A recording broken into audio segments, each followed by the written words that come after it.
tinulungan manganak ng pulis na registered midwife ang isang ginang sa barangay Datag, San Andres, Catanduanes sa gitna ng pananalanta ng Bagyong Pipito sa reyon ng Bicol. Ang magandang balita mula kay Patrolwoman Jaradel Luterte. Isang malusog na sanggol na lalaki ang ipinanganak sa tulong ng kapulisan ng San Andres MPS matapos ang Bagyong Pipito. Ayon sa San Andres Police, matapos ang pananalasa ng Bagyong Pipito, ang mga personahe ng San Andres MPS sa pangunguna ni Police Captain Francis T. Taboy de Forest, Acting Chief of Police, ay maagang umikot sa mga barangay na nasasakupan upang magsagawa ng ocular inspection.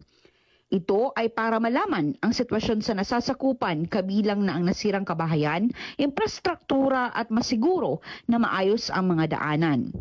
Sa kanilang pag-iikot, isa namang residente ng Barangay Datag, San Andres ang humingi ng tulong kung maaaring maidala sa ospital ang buntis na malapit ng mga anak.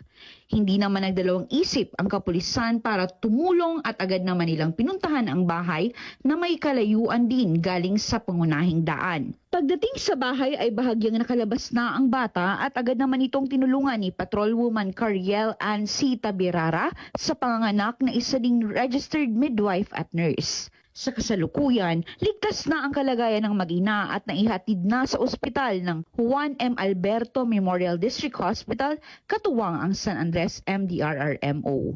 Mula dito sa Legazpi City, Albay, ako ang inyong PNN correspondent, Patrolwoman Jaradel Luterte, alagad ng batas, tagataguyod ng Balitang Pulis.